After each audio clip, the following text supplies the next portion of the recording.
Hello everyone. आज हम class 12 Hindi core का सैंपल पेपर विद सॉल्यूशन करेंगे जो कि सीबीएसई द्वारा इशू किया गया है। प्रतिदर्श प्रश्न पत्र 2021 टू 22, विषय हिंदी आधार जो कि कोर है हमारा, विषय कोड 302, कक्षा 12वीं, क्लास 12। ये आपका 40 मार्क्स का होगा और टाइमिंग आपको 90 मिनट्स दिया जाएगा, यानी कि 1.5 घंटा। इसके सामान्य निर्देश पढ़ते हैं। पहला है, इस प्रश्न पत्र में 3 खंड है। ठीक है, ये पूरा पेपर जो है आपका 3 खंड में विभाजित किया गया है। खंड अ में 30 प्रश्नों में से केवल 15 प्रश्नों का ही उत्तर देना है, यानी कि जो आपका खंड अ है उसमें आपके टोटल 30 क्वेश्चंस होंगे और आपको 15 के ही आंसर देने होंगे। वो कैसे? आपके इसमें 2 अपठित गद्यांश होंगे, अपठित काव्यांश होंगे। खंड ब में 6 प्रश्नों में से केवल 5 प्रश्नों का ही उत्तर देना है। जो आपका खंड ब है उसमें 6 प्रश्न पूछे जाएंगे, उसमें से आपको किसी 5 का उत्तर देना है। खंड स में 22 प्रश्नों में से केवल 20 प्रश्नों का ही उत्तर देना है। इसमें आपसे 22 क्वेश्चंस पूछे जाएंगे और आपको 20 क्वेश्चंस का आंसर देने हैं। निर्देशों को बहुत सावधानी से पढ़िए और उनका पालन कीजिए। इस प्रश्न पत्र में वस्तुपरक प्रश्न पूछे गए हैं, मल्टीपल चॉइस क्वेश्चंस होंगे। प्रत्येक प्रश्न के उत्तर में 4 विकल्प, मतलब आपके कोई क्वेश्चन पूछा जाएगा उसके आपके 4 ऑप्शन होंगे जिसमें से आपको एक सही विकल्प चुनना होगा। विकल्पों में से सबसे उचित का चयन सावधानी पूर्वक कीजिए। तो चलिए शुरू करते हैं। खंड अ, अपठित बोध, अनसीन पैसेज जो होता है आपका 15 मार्क्स का।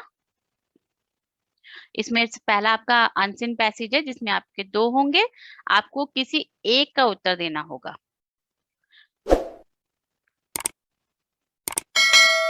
भारत में जन आंदोलन का लंबा इतिहास रहा है। पिछले 2-3 दशकों में शहरी एवं शिक्षित मध्यम वर्गीय लोगों के बीच इस मसले पर सचेत समझदारी विकसित हुई है। विकास के आधुनिक संस्करण ने पारिस्थितिकीय संतुलन एवं विकास प्राथमिकताओं के मध्य द्वंद्व की स्थिति खड़ी कर दी है। इसने कई जन आंदोलनों को जन्म दिया है। 70 का दशक सामाजिक आंदोलनों के लिहाज से बहुत महत्वपूर्ण रहा है। सामाजिक आंदोलन के संदर्भ में इसे पैराडाइम शिफ्ट की तरह देखा जा सकता है। मतलब जो हमारी पारिस्थितिक एवं विकास प्राथमिकताओं के मध्य द्वंद्व की स्थिति आ खड़ी होती है, लेकिन विकास की बात आते ही हमारा यह संतुलन बिगड़ जाता है। लेकिन विकास के कारण बहुत हद तक हमने अपने पर्यावरण को नुकसान पहुंचा दिया है और इन दोनों में हमेशा टकराव की स्थिति बनी रहती है। पर्यावरण हमारी मांग जो रहती है उस पे, और विकास के नाम पर जो मांग रहती है उस पे। और जब इस तरह का द्वंद्व या टकराव होता है तो बहुत से जन आंदोलन जन्म ले लेते हैं। इसी दशक में महाआख्यानों के बरकस छोटे मुद्दे ने वैश्विक स्तर पर अपनी छाप छोड़ी, चाहे वह महिला आंदोलन हो या फिर मानवाधिकार आंदोलन या फिर मध्य वर्ग के आंदोलन हो या शांति आंदोलन। पर्यावरणीय आंदोलन इसी क्रम में एक महत्वपूर्ण कड़ी समझी जाती है। यह आंदोलन सन 1973 में एक सुबह शुरू हुआ जब चमोली जिले के सुदूर पहाड़ी कस्बे गोपेश्वर में इलाहाबाद की खेल का सामान बनाने वाली फैक्ट्री के लोग देवदार के 10 वृक्ष काटने के उद्देश्य से पहुंचे। आरंभ में ग्रामीणों ने अनुरोध किया वे वृक्ष ना काटे, परंतु जब ठेकेदार नहीं माने तब ग्रामीणों ने चिन्हित वृक्षों का घेराव किया और उससे चिपक गए। बच्चों, ये बात हो रही है आपके चिपको आंदोलन की। इसमें क्या हुआ था, 1973 में एक फैक्ट्री थी जो कि इलाहाबाद की खेल का सामान बनाती थी। तो वो देवदार के जो वृक्ष थे काटने के लिए वहां पहुंचे, और उन्होंने वहां के जो पेड़ पे चिन्हित किया हो गया, चिन्हित मतलब मार्क लगाया हुआ था, ये काटने हैं। पर जो वहां के लोकल पीपल थे, ग्रामीण लोग थे, उन्होंने उन्हीं पेड़ों को उन्हीं पेड़ों से चिपक गए थे, ताकि वह पेड़ ना काट पाए। जो ठेकेदार आए थे, पराजित ठेकेदारों को विवश होकर वापस जाना पड़ा, मतलब जो ठेकेदार आए थे उनको वापस जाना पड़ा बिना पेड़ काटे। तब ग्रामीणों ने चिन्हित वृक्षों का घेराव किया और उससे चिपक गए। पराजित ठेकेदारों को विवश होकर वापस जाना पड़ा। कुछ सप्ताह बाद ठेकेदार पुनः वापस आए और उन्होंने फिर पेड़ काटने की कोशिश की। 50 वर्षीय गोरा देवी के नेतृत्व में स्त्रियों ने इसका प्रतिरोध करते हुए जंगल जाने वाले मार्ग को अवरुद्ध कर दिया। उनका कहना था कि यह जंगल हमारा मायका है और हम पूरी ताकत से इसे बचाएंगे। मतलब ग्रामीण पीपल जो थे वह नहीं चाहते थे कि उनका जंगल काटा जाए, क्योंकि ये जो फैक्ट्री है अपने फायदे के लिए पूरा जंगल काट देती हैं। पर वहां के जो ग्रामीण लोग थे वो उन्हीं पेड़ों पे जहां वो मार्क करके गए थे उसी के चिपक गए थे, ताकि वो पेड़ ना काटें। और ठेकेदार मजबूर हो गए और वो वापस चले गए थे, लेकिन फिर से वो दोबारा आए। तो एक 50 वर्षीय गोरा देवी के नेतृत्व में स्त्रियों ने भी इसका काफी प्रतिरोध किया, ताकि वो जंगल ना काटें, पेड़ ना काटें, और उन्होंने जंगल जाने वाले मार्ग को रोक दिया। और उनका क्या कहना था कि ये जंगल हमारा मायका है और हम पूरी तरह ताकत से इसे बचाएंगी। इस आंदोलन की अग्रिम पंडित की सैनिक महिलाएं थी। इस आंदोलन की जो अग्रिम पंक्ति थी, जो सबसे फर्स्ट लाइन थी, उसमें क्या थी? सारी महिलाएं थी जिनका कार्य क्षेत्र घर के अंदर चौके चूल्हे तक सीमित माना जाता है। मतलब ऐसी स्त्रियां थी जो सिर्फ घर का ही काम करती थी। उन्होंने भी क्या किया? इस आंदोलन में भाग लिया, और सबसे पहले वो ही महिलाएं थी। भारत में जंगल को लेकर दो तरह के दृष्टिकोण विद्यमान है। पहला है जीवनोत्पादक तथा दूसरा है जीवन विनाशक, जिसे दूसरे शब्दों में औद्योगिक भौतिकवादी दृष्टिकोण भी कहा जाता है। जीवनोत्पादक दृष्टिकोण जंगल के संसाधनों की निरंतरता तथा उनमें नवीन संभावनाओं को स्वीकार करता है, ताकि भोजन तथा जल संसाधनों का कभी ना खत्म होने वाला भंडार बना रहे। जो हमारा मतलब कि जंगल को लेकर दो विचार होते हैं। एक तो पहला जीवनोत्पादक, उसमें क्या होता है कि उसमें हम लोग टाइम देते हैं, हम उसे यूज तो करते हैं, भोजन जल संसाधनों के लिए हम अपना उनको यूज तो करते हैं, बट उनको टाइम देते हैं उभरने के लिए। जीवन विनाशक दृष्टिकोण कारखानों तथा बाजार से बंधा हुआ है। जो दूसरा दृष्टिकोण है हमारा जीवन विनाशक दृष्टिकोण, वो किससे रिलेटेड है? कारखानों तथा बाजार से बंधा हुआ है, जो जंगल के संसाधनों का अधिक अधिक दोहन अपने व्यवसायिक लाभ के लिए करना चाहता है। ये जो है दूसरा जीवन विनाशक दृष्टिकोण, उसमें क्या होता है? वो अंधाधुंध काटे जा रहे हैं, मतलब अपनी प्रकृति को मौका भी नहीं दे रहे हैं उभरने का। आंदोलन के आरंभिक दिनों बाहरी ठेकेदारों को भगाने में स्थानीय ठेकेदारों ने भी इनका भरपूर सहयोग किया, क्योंकि इनके व्यावसायिक हित भी बाधित हो रहे थे। जो बाहर के ठेकेदार आ रहे थे और जो स्थानीय थे, लोकल ठेकेदार थे, लोकल ठेकेदारों ने भी उनका विरोध किया, क्योंकि कहीं ना कहीं उनकी जॉब भी खतरे में थी। परंतु उनके जाने के बाद एक सरकारी निकाय, द फॉरेस्ट डेवलपमेंट कॉरपोरेशन, ने फिर वहां के स्थानीय ठेकेदारों की सहायता से लकड़ी कटाई का कार्य शुरू किया। स्त्रियों ने यह देखते हुए अपने आंदोलन को आगे बढ़ाते हुए जंगल के दोहन के विरुद्ध अपना संघर्ष जारी रखा। वन विभाग के कई अधिकारियों ने स्त्रियों को यह समझाने का भी प्रयास किया कि जंगल लकड़ी का मुनाफा देते हैं, इसलिए उन्हें वे काट रहे हैं, और जो लकड़ियां काटी जा रही हैं उनका जंगल के लिए कोई उपयोग नहीं है, वे जर्जर और ठूंठ है। वो जो वन विभाग के लोग थे उन्होंने स्त्रियों को हर तरह से समझाया कि जो जंगल है उसकी जो लकड़ी है वो काम में लाई जाएंगी, और वो इसीलिए हैं, वो जर्जर और ठूंठ हैं। महिलाओं ने उन्हें समझाया कि दरअसल ये जंगल के नवीनीकरण की प्रक्रिया है, जिसमें पुराने तथा जर्जर हुए पेड़ नए पेड़ों के लिए जैविक खाद का कार्य करते हैं। जंगल के संबंध में महिलाओं की समझ ने चिपको आंदोलन को एक नई दिशा प्रदान की।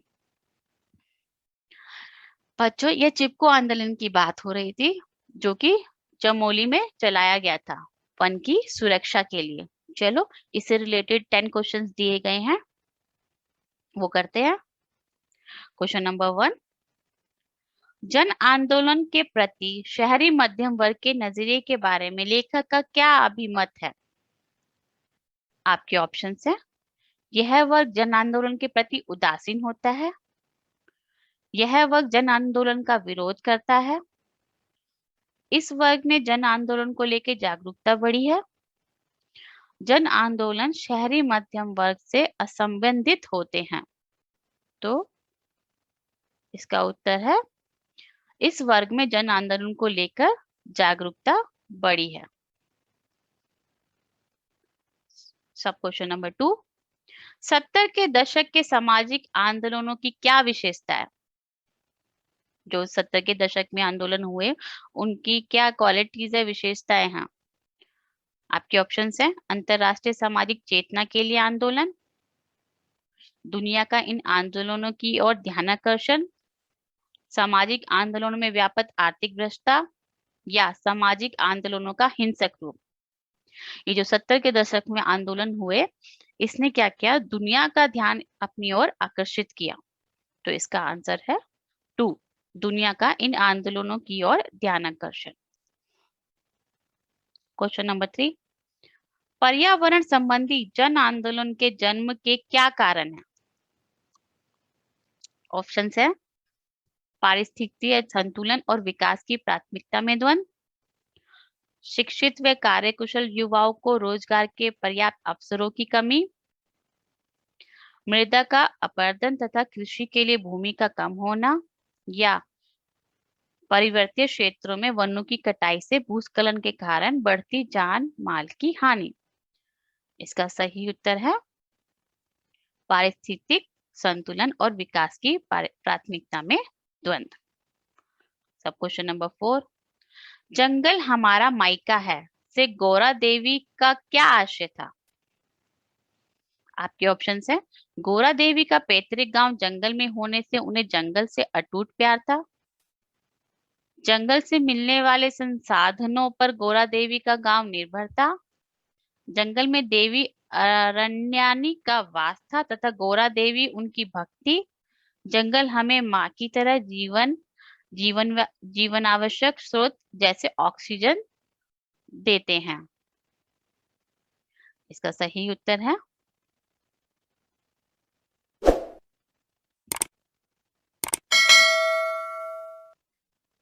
जंगल में मिलने वाले संसाधनों पर गौरा देवी का गांव निर्भर करता था।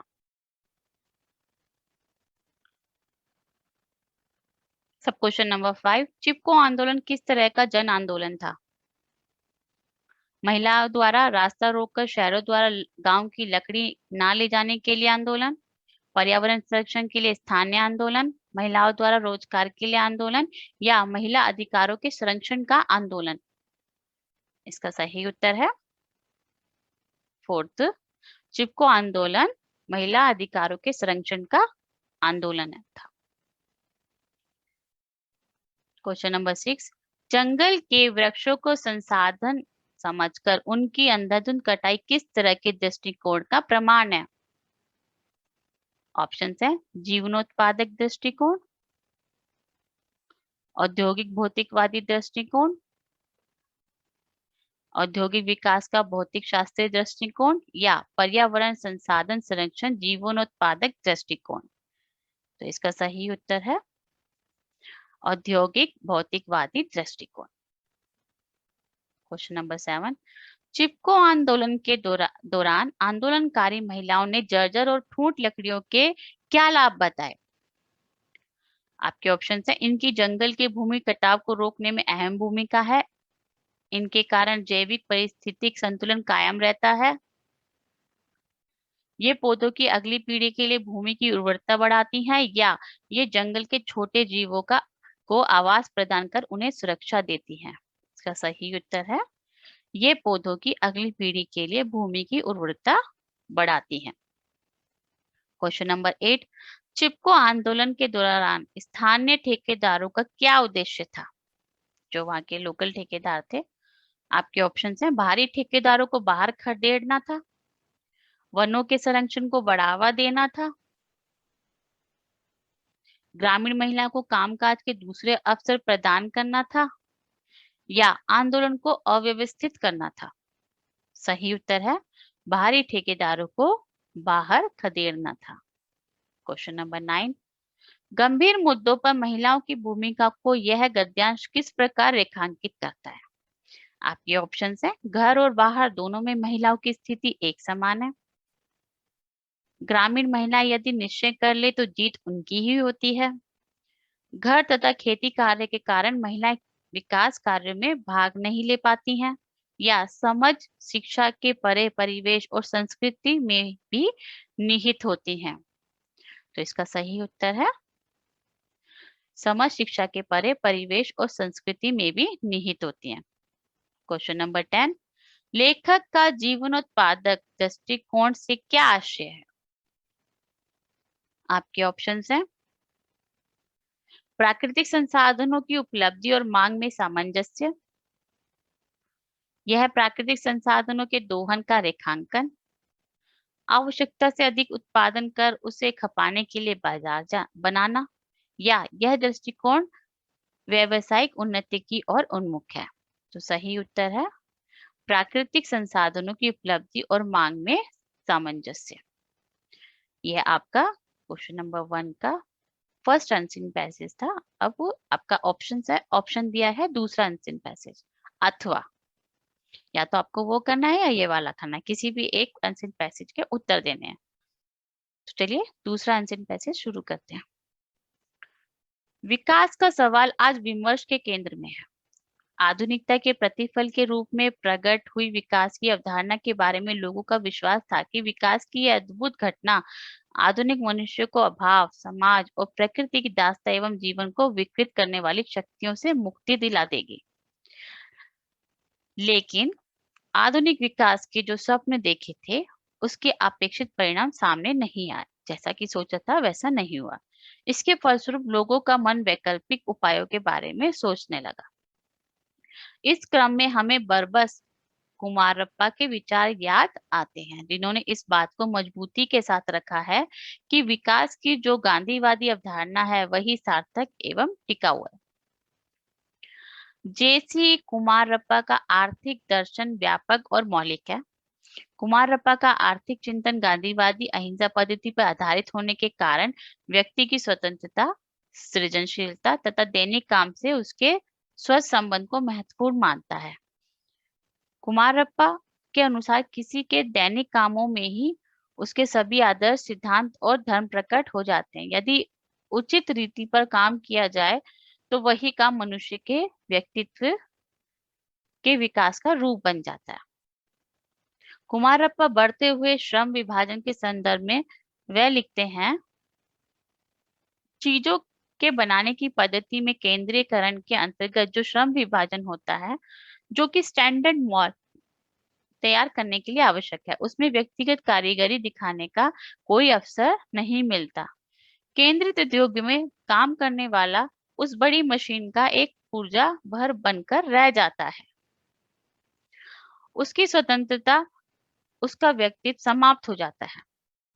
कुमारप्पा के ये विचार आज के स्वयं चलित मशीन आधारित महाकाय उद्योगों में कार्यरत मजदूरों के जीवन का प्रत्यक्ष अध्ययन करने पर उन विचारों की सत्यता को सिद्ध करते हैं। आज इस बात को लेकर कोई दो राय नहीं है कि केंद्रीय उत्पादन व्यवस्था अपने दुर्गुणों से छुटकारा नहीं पा सकती। वह और भयावह तब बन जाती है जब वह आवश्यकता के अनुसार उत्पादन के बजाय बाजार के लिए उत्पादन पर ध्यान केंद्रित करती है। बेतहाशा उत्पादन बाजार की तलाश करने के लिए विवश होता है तथा उसका अंत गला काट परस्पर होड़ तथा युद्ध, उपनिवेशवाद इत्यादि में होता है। कुमारप्पा उपरोक्त तथ्यों को भली भांति परख चुके थे तथा स्थायी स्रोतों के दोहन पर ध्यान देने तथा उन्हें विकसित करने पर जोर देते रहे। कुमारप्पा विकास की जिस अवधारणा की बात करते हैं उसके केंद्र में प्रकृति एवं मनुष्य है। मनुष्य की सुप्त शक्तियों के विकास के लिए अनुकूल वातावरण निर्माण करना ही सच्चे विकास का उद्देश्य है। तो क्वेश्चन नंबर 11, अवतरण के अनुसार विकास किसका प्रतिफल है? आपके ऑप्शंस है आनंदमयता, वित्तीय प्रचुरता, अर्वाचीनता या शैक्षिकता। सही उत्तर है अर्वाचीनता। क्वेश्चन नंबर 12, विकास के फलस्वरूप क्या परिवर्तन हुआ? आपके ऑप्शंस हैं मनुष्य के अभावों का विस्तार, मनुष्य के अभावों का अंत, मनुष्य की दासता से मुक्ति या सामाजिक समस्याओं का अंत। इसका सही उत्तर है मनुष्य के अभावों का विस्तार। क्वेश्चन नंबर 13, विकास के वैकल्पिक उपायों के बारे में चिंतन क्यों आरंभ हुआ? आपके ऑप्शंस है कोविड महामारी फैलने के कारण, पर्यावरण में आए बदलावों के कारण, प्रत्याशित फल न मिलने के कारण या विश्व राजनीति में बदलाव के कारण। सही उत्तर है प्रत्याशित फल न मिलने के कारण। क्वेश्चन नंबर 14, अवतरण के अनुसार विकास की प्रक्रिया कैसी होनी चाहिए? ऑप्शंस है जो सामाजिक असमानता को समाप्त कर दे, जो विज्ञान की मदद से जीवन दीर्घायु कर सके, जो सार्थक तथा दूरगामी परिणामों पर केंद्रित हो, जिसमें लक्ष्य की प्राप्ति सर्वोपरि हो। इसका सही उत्तर है जो सार्थक तथा दूरगामी परिणामों पर केंद्रित हो। क्वेश्चन नंबर 15, अवतरण के अनुसार केंद्रीकृत श्रम प्रणाली से क्या होता है? ऑप्शंस हैं उत्पादों की गुणवत्ता में वांछनीय सुधार, व्यक्तिगत सृजनात्मकता का ह्रास, प्रति व्यक्ति आर्थिक आय में घाटा या प्रति व्यक्ति रोजगार अवसरों में कमी। सही उत्तर है व्यक्तिगत सृजनात्मकता का ह्रास। क्वेश्चन नंबर 16, कुमारप्पा के अनुसार व्यक्ति के दैनिक कार्यों के विषय में सत्य कथन कौन सा है? ऑप्शंस है यह जीवन यापन हेतु आवश्यकता की पूर्ति के लिए होते हैं, यह उसकी विचारधारा पर आधारित होते हैं, यह उसकी रुचि एवं क्षमता के अनुसार होते हैं या यह सामाजिक बंधनों के दायरे में बंधे होते हैं। सही उत्तर है यह उसकी विचारधारा पर आधारित होते हैं। क्वेश्चन नंबर 17, कुमारप्पा निम्नलिखित में से किस विचारधारा के समर्थक प्रतीत होते हैं? तैयार वस्तुओं एवं उत्पादों का आयात, नए उद्यमों से औद्योगिक आत्मनिर्भरता, अर्थव्यवस्था का उदारीकरण या उद्योगों का वैश्वीकरण एवं निजीकरण। इसका सही उत्तर है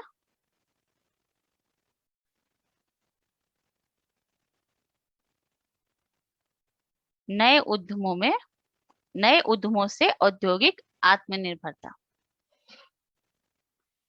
क्वेश्चन नंबर 18, केंद्रीय उत्पादन व्यवस्था के विषय में क्या असत्य है? आपके ऑप्शंस हैं कम समय में अधिक मात्रा में गुणवत्तापूर्ण माल का उत्पादन, आवश्यकता से अधिक उत्पादन, आवश्यकता अनुसार उत्पादन या कम निवेश में अधिक निर्गत। का सही उत्तर है आवश्यकता अनुसार उत्पादन। क्वेश्चन नंबर 19, अर्थव्यवस्था में प्रतियोगिता का क्या परिणाम होगा? आपके ऑप्शंस हैं नए गत्यात्मक बाजारों पर अधिकार हेतु पारस्परिक टकराव, उपभोक्ता को सस्ती दरों पर अच्छी वस्तुओं की उपलब्धि, विकासशील देशों में सस्ते श्रम आधारित उद्योगों का विकास या विकासशील देशों में कर चोरी की घटनाओं में बढ़ोतरी। इसका सही उत्तर है नए गत्यात्मक बाजारों पर अधिकार हेतु पारस्परिक टकराव। क्वेश्चन नंबर 20, कुमारप्पा के अनुसार शाश्वत विकास का लक्ष्य क्या है? आपके ऑप्शंस है देशों की प्रति व्यक्ति आय के पूर्ण स्तर को बढ़ाना, जीवन स्तर के भौतिक मानकों में सुधार लाना, मनुष्य की संभावित क्षमताओं का विकास या सभी मनुष्य में आर्थिक समानता पैदा करना। सही उत्तर है मनुष्य की संभावित क्षमताओं का विकास। अब आपका अनसीन पद्यांश शुरू होता है। अपठित पद्यांश पर आधारित प्रश्न। निम्नलिखित पद्यांश को ध्यान पूर्वक पढ़िए। यह है आपका 5 मार्क्स का है। शांति नहीं तब तक जब तक सुख भागना नर का सम हो, नहीं किसी को बहुत अधिक हो, नहीं किसी को कम हो। ऐसी शांति राज्य करती है तन पर नहीं हृदय पर, नर के ऊंचे विश्वासों पर, श्रद्धा भक्ति प्रणय पर। न्याय शांति का प्रथम न्यास है, जब तक न्याय न आता, जैसा भी हो महल शांति का सुदृढ़ नहीं रह पाता।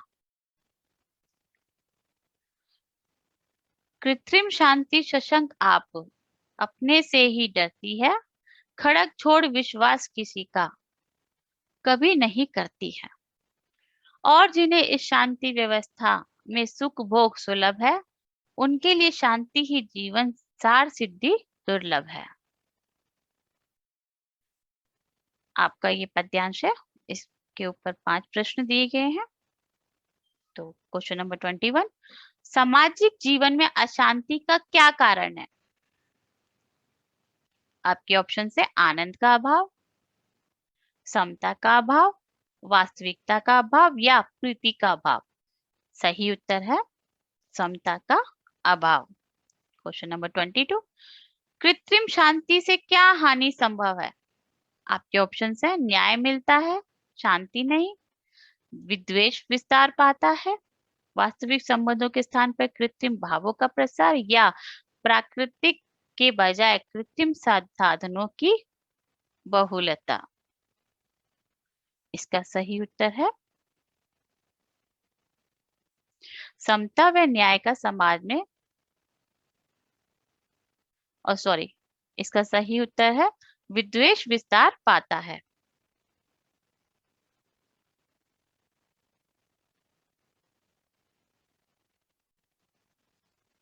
क्वेश्चन नंबर 23, काव्यांश का संदेश क्या हो सकता है?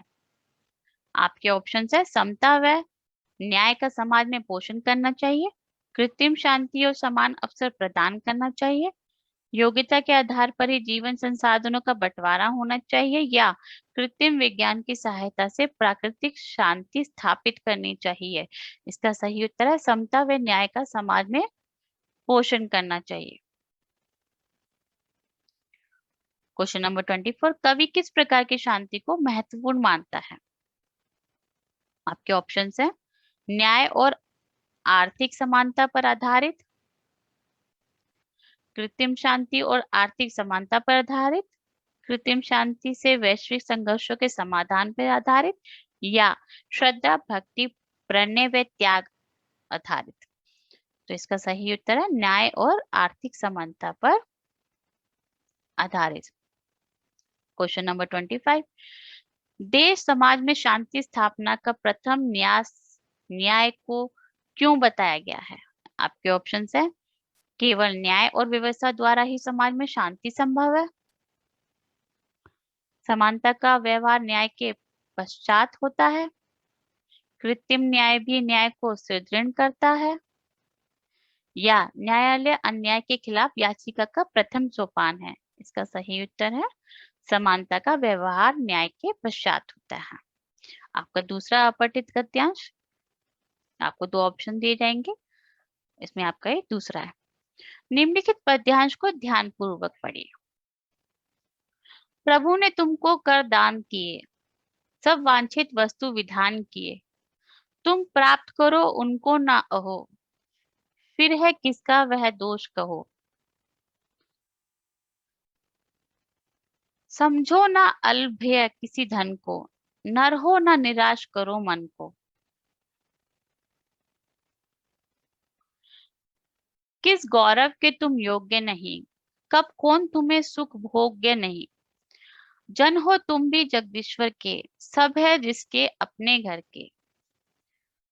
फिर दुर्लभ क्या है उसके मन को, नर हो ना निराश करो मन को, करके विधिवाद ना खेद करो, निज लक्ष्य निरंतर भेद करो। बनता बस उद्यम ही विधि है, मिलती जिससे सुख की निधि है। समझो धिक निष्क्रिय जीवन को, नर हो ना निराश करो मन को। इस पद्यांश पे आपको 5 क्वेश्चन दिए गए हैं, आपको सही विकल्प चुनना होगा। निम्नलिखित 5 प्रश्नों के उत्तर के लिए सबसे उचित विकल्पों का चयन कीजिए। क्वेश्चन नंबर 26, वांछित वस्तुओं को प्राप्त ना कर सकने में किसका दोष है? आपको ये काव्यांश पढ़कर उत्तर देना है। आपके ऑप्शन है अकर्मण्य मनुष्य का, समाज में व्याप्त असमानता का, निराश नर नारियों का, या निराशाजनक परिस्थितियों का। इसका सही उत्तर है अकर्मण्य मनुष्य का। क्वेश्चन नंबर 27, विधिवाद का खेद कौन व्यक्त करते हैं? आपके ऑप्शन है भाग्यवादी लोग, विधिवक्ता लोग, परिश्रमी लोग, या भाग्यशाली लोग। इसका सही उत्तर है भाग्यवादी लोग। क्वेश्चन नंबर 28, इस काव्यांश से क्या प्रेरणा मिलती है? आपके ऑप्शन है नर है अतः निराश ना हो, आशा के साथ जगदीश्वर पर भरोसा रखें, लक्ष्य है अतः पाने का प्रयास करें, या नियति निश्चित है अब प्रतीक्षा करें। इसका सही उत्तर है लक्ष्य है अतः पाने का प्रयास करें।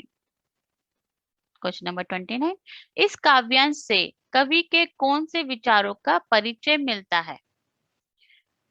आपके ऑप्शन है कवि अलभय धन अर्जित कर गौरव प्राप्ति के लिए प्रेरणा दे रहे हैं, कवि बता रहे हैं भगवान जी के लिए सभी जन एक समान है,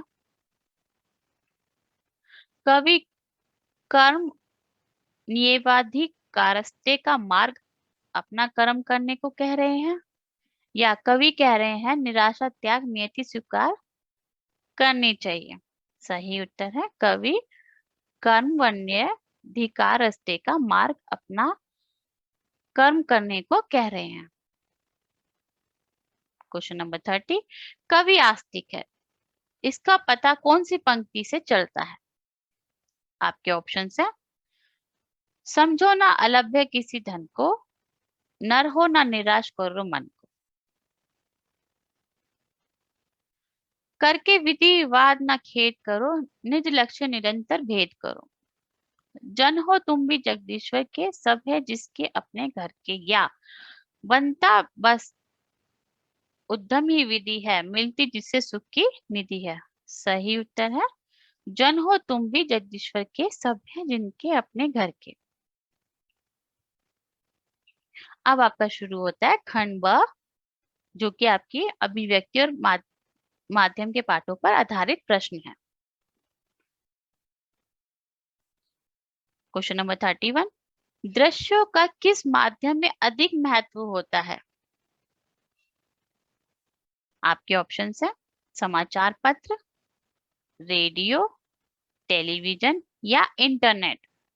सही उत्तर है टेलीविजन। क्वेश्चन नंबर 32, उल्टा पिरामिड शैली में समाचार कितने भागों में बांटा जाता है? आपके ऑप्शन है 3, 4, 5, या 2। सही उत्तर है 3। क्वेश्चन नंबर 33, सर्वाधिक खर्चीला जनसंचार माध्यम कौन सा है? आपके ऑप्शन है रेडियो, टेलीविजन, समाचार पत्र, या इंटरनेट। सही उत्तर है इंटरनेट। समाचार संगठन में काम करने वाले नियमित वेतनभोगी पत्रकार को क्या कहते हैं? आपके ऑप्शन है फ्रीलांसर, पूर्णकालिक, अंशकालिक, या अल्पकालिक। इसका सही उत्तर है पूर्णकालिक। क्वेश्चन नंबर 35, इनमें समाचार पत्र की आवाज किसे माना जाता है? आपके ऑप्शन है फीचर, संपादक के नाम पत्र, संपादकीय या स्तंभ लेखन? सही उत्तर है संपादकीय। क्वेश्चन नंबर 36, फीचर लेखन की शैली निम्नलिखित में से किस शैली के निकट है? आपके ऑप्शन है काव्यात्मक, कथात्मक, वक्तव्यात्मक या रूपात्मक? इसका सही उत्तर है कथात्मक।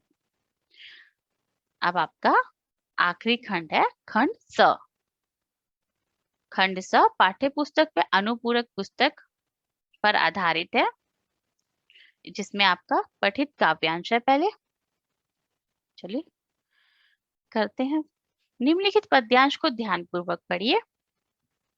यह आपका पठित काव्यांश है, तो ध्यान से देखिए। जाने क्या रिश्ता है, जाने क्या नाता है, जितना भी उड़ेलता हूँ भरकर फिर आता है। दिल में क्या झरना है, मीठे पानी का सोता है, भीतर वह है ऊपर तुम हो। मुस्काता चांद जो धरती पर रात भर, मुझ पर त्यों तुम्हारा ही खिलता वह चेहरा है। सचमुच मुझे दंड दो कि भूलूं मैं तुम्हें भूल जाने की। दक्षिण ध्रुवी अंधकार अमावस्या, शरीर पर चेहरे पर अंतर मैं पालू मैं, झेलू मैं, उसी में नहालू मैं, इसलिए कि तुमसे ही परिवेष्टित आच्छादित रहने का रमणीय यह उजेला अब सहा नहीं जाता, नहीं सहा जाता। निम्नलिखित 5 प्रश्नों के उत्तर के लिए सबसे उचित विकल्पों का चयन कीजिए। क्वेश्चन नंबर 37, जाने क्या रिश्ता है, जाने क्या नाता है, जितना भी उड़ेलता हूँ भर भर फिर आता है। पंक्तियों का आशय, आपके ऑप्शन है कवि के मन में आप्लावनकारी प्यार है, कवि रिश्ते की नींव की सिंचाई कर रहे हैं, कवि संदेश दे रहे हैं रिश्ते नातों की देखभाल करनी पड़ती है, या रिश्ते नातों की परिभाषा बहुत कठिनतर है। इसका सही उत्तर है कवि के मन में आप्लावनकारी प्यार है। क्वेश्चन नंबर 38, कवि अपरिभाषित सत्ता से कैसे प्रभावित है? आपके ऑप्शंस है आंतरिक रूप से, बाहरी रूप से, आंतरिक तथा बाहरी रूप से, या दिल दिमाग दोनों की गहराइयों से। इसका सही उत्तर है आंतरिक तथा बाहरी रूप से। कवि अपरिभाषित सत्ता जिससे वे प्रभावित है उसे भूलना क्यों चाहते हैं? ऑप्शन है कवि कल्पना से निकल यथार्थ में आना चाहते हैं, कवि अबोध प्रेयसी से प्रेम करने की भूल का दंड चाहते हैं, कवि प्यार की नश्वरता से परिचित हो गए हैं इसीलिए उसे भूलना चाहते हैं, या कवि बाद में विरहगृह से बचने के लिए उसे अभी भूलना चाहते हैं। इसका सही उत्तर है कवि कल्पना से निकल यथार्थ में आना चाहते हैं। क्वेश्चन नंबर 40, अंधकार अमावस्या के लिए दक्षिणी ध्रुव विशेषण का प्रयोग किया गया, इसके प्रयोग से पंक्ति में क्या बढ़ जाता है? ऑप्शन है विशेषण, विशेष का संबंध स्थापित होगा, अंधेरे का घनत्व बढ़ जाएगा, अंधकार में रहना संभव हो सकेगा, या कवि को दंड मिल सकेगा। इसका सही उत्तर है अंधेरे का घनत्व बढ़ जाएगा। क्वेश्चन नंबर 41, परिवेष्टित आच्छादित होने पर भी उजाला किस प्रकार संभव है? आपके ऑप्शन है आच्छादित होने के बावजूद प्रभा किरणें बीच बीच में आ रही हैं, कवि जिससे प्रभावित है वह दीप्तिमान है, दक्षिणी ध्रुव में हिम आच्छादन के बावजूद 6 मास उजाला होता है, या कवि को परावर्तित प्रकाश के कारण उजाले का भ्रम हो रहा है। इसका सही उत्तर है कवि जिससे प्रभावित है वह दीप्तिमान है। पठित गद्यांश, अब आपके पाठ्य पुस्तक से गद्यांश है 5 नंबर का। लेकिन इस बार मैंने साफ इनकार कर दिया, नहीं फेंकना है मुझे बाल्टी भर भर कर पानी इस गंदी मेंढक मंडली पर। अब जीजी बाल्टी भरकर पानी ले गई। उनके बूढ़े पांव डगमगा रहे थे, हाथ कांप रहे थे। तब भी मैं अलग मुंह फुलाए खड़ा रहा। शाम को उन्होंने लड्डू मठरी खाने को दिए तो मैंने उन्हें हाथ से अलग खिसका दिया, मुंह फेर कर बैठ गया। जीजी से बोला भी नहीं। पहले वह भी तमतमाई, लेकिन ज्यादा देर तक उनसे गुस्सा नहीं रह गया। पास आकर मेरा सर अपनी गोद लेकर बोली, देख भैया, रूठ मत, मेरी बात सुन। यह सब अंधविश्वास नहीं है। हम इन्हें पानी नहीं देंगे तो इंद्र भगवान हमें पानी कैसे देंगे? मैं कुछ नहीं बोला। फिर जीजी बोली, तू इसे पानी की बर्बादी समझता है, पर यह बर्बादी नहीं है, ये पानी का अधर्य चढ़ाते हैं। जो चीज मनुष्य पाना चाहता है उसे पहले देगा, नहीं तो पाएगा कैसे? इसलिए ऋषि मुनियों ने दान को सबसे ऊंचा स्थान दिया है। आपका ये पठित गद्यांश है, इसके बेस पे 5 क्वेश्चन है। क्वेश्चन नंबर 42, लेखक ने मेंढक मंडली पर यानी पानी फेंकने से इनकार क्यों कर दिया होगा? आपके ऑप्शन है, पानी बर्बाद नहीं करने के कारण,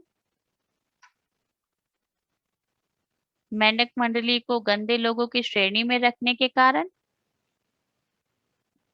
पानी फेंकने को बर्बादी मानने के कारण,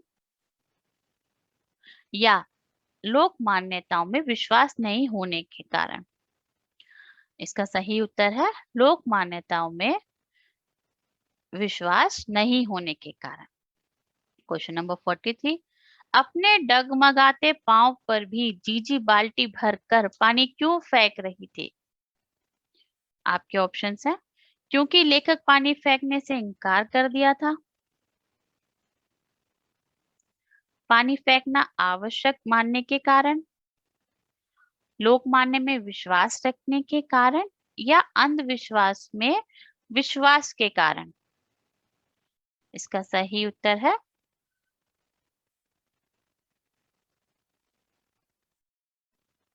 लोक मान्यता में विश्वास रखने के कारण। लेखक जीजी से नाराज क्यों हो रहा था? ऑप्शंस हैं, जीजी द्वारा पानी फेंकने के कारण, लेखक की बात नहीं मानने के कारण, लेखक और जीजी में वैचारिक अंतर होने के कारण, या जीजी के अंधविश्वासी होने के कारण। इसका सही उत्तर है जीजी के अंधविश्वासी होने के कारण। क्वेश्चन नंबर 45, जीजी अधिक देर तक लेखक से गुस्सा क्यों नहीं रह सकी? आपके ऑप्शंस हैं, लेखक की बात समझ जाने से, लेखक को समझाना चाहती थी, लेखक से प्रेम करने के कारण, या लेखक की नासमझी के कारण। इसका सही उत्तर है लेखक से प्रेम करने के कारण। क्वेश्चन नंबर 46, पानी का अधर्य चढ़ाने से आप क्या समझते हैं? आपके ऑप्शन है, पानी का दान देना, पानी इंद्र भगवान को समर्पित करना, पानी का प्रसाद चढ़ाना, या पानी का महत्व बताना। इसका सही उत्तर है पानी का दान देना।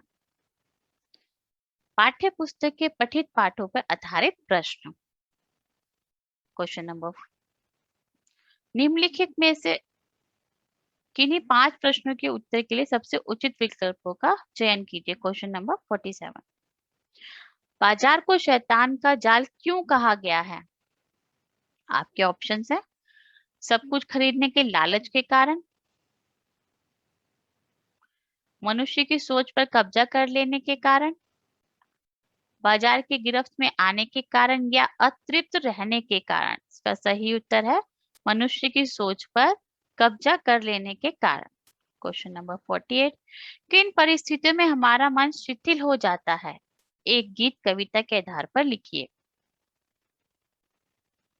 आपके ऑप्शन है, उत्साह के अभाव में, प्रेरणा के अभाव में, लक्ष्य के अभाव में, या शक्ति के अभाव में।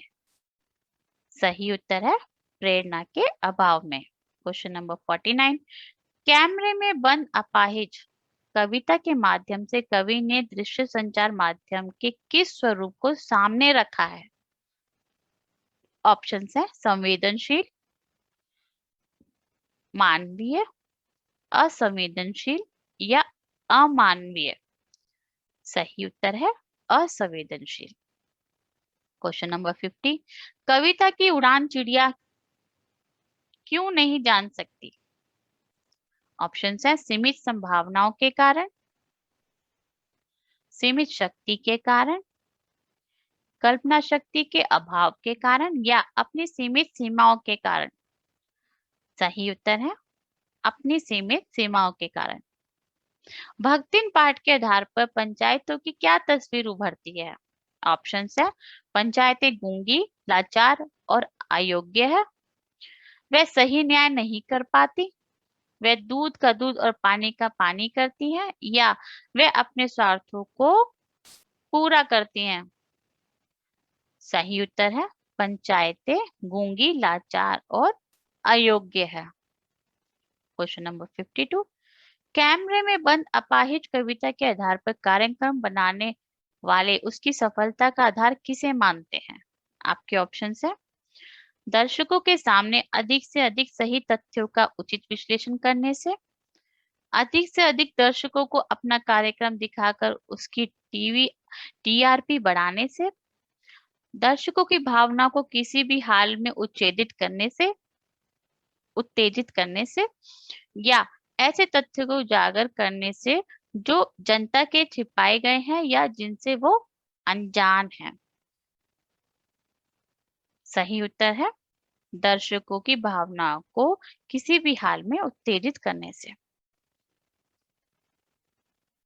अनुपूरक पाठ्य पुस्तक के पाठों पर आधारित प्रश्न।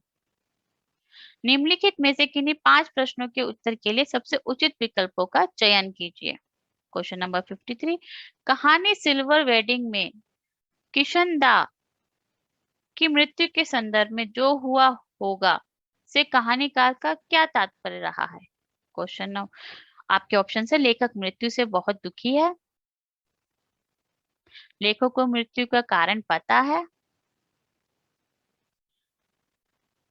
लेखक मृत्यु के कारण से अपरिचित है, या लेखक को मृत्यु से कोई अंतर नहीं पड़ता है?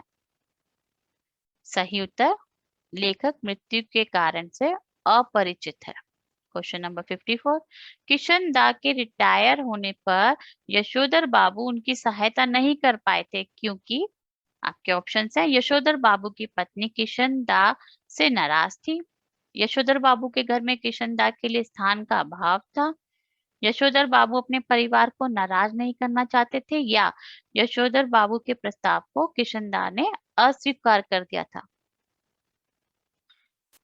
सही उत्तर है यशोधर बाबू अपने परिवार को नाराज नहीं करना चाहते थे। क्वेश्चन नंबर 55, जूझ पाठ के अनुसार कविता के प्रति लगाव से पहले और उसके बाद अकेलेपन के प्रति लेखक की धारणा में क्या बदलाव आया? आपके ऑप्शन है अकेलापन डरावना है, अकेलापन उपयोगी है, अकेलापन अनावश्यक है, या अकेलापन सामान्य प्रक्रिया है? सही उत्तर है अकेलापन उपयोगी है। क्वेश्चन नंबर 56, जूझ पाठ के अनुसार पढ़ाई लिखाई के संबंध में लेखक और दत्ताजी राव का रवैया सही था क्योंकि? आपके ऑप्शंस है लेखक खेती बाड़ी नहीं करना चाहता था, दत्ताजी राव जानते थे कि खेती बाड़ी में लाभ नहीं है, लेखक का पढ़ लिख कर सफल होना बहुत आवश्यक था, या लेखक का पिता नहीं चाहता था कि वह आगे की पढ़ाई करे? इसका सही उत्तर है दत्ताजी राव जानते थे कि खेतीबाड़ी में लाभ नहीं है। क्वेश्चन नंबर 57, कहानी सिल्वर वेडिंग के अनुसार यशोधर बाबू की पत्नी समय के साथ ढल सकने में सफल होती हैं, लेकिन यशोधर बाबू असफल रहते हैं। यशोधर बाबू की असफलता का क्या कारण था? आपके ऑप्शंस हैं किशनदा उन्हें भड़काते थे, पत्नी बच्चों से अधिक प्रेम करती थी, पीढ़ी के अंतराल के कारण, या वे परिवर्तन को सहजता से स्वीकार नहीं कर पाते थे? सही उत्तर है वे परिवर्तन को सहजता से स्वीकार नहीं कर पाते थे। क्वेश्चन नंबर 58, जूझ कहानी से लेखक की किस प्रवृत्ति का उद्घाटन होता है? आपके ऑप्शन हैं ज्ञानपूर्णता, हठधर्मिता, कुटिलता या संघर्षमयता। सही उत्तर है संघर्षमयता। आशा करती हूँ आपको सभी क्वेश्चन आंसर समझ आ गए होंगे। अगर आपको ये वीडियो पसंद आई है तो please like, share and subscribe जरूर कीजिएगा। धन्यवाद।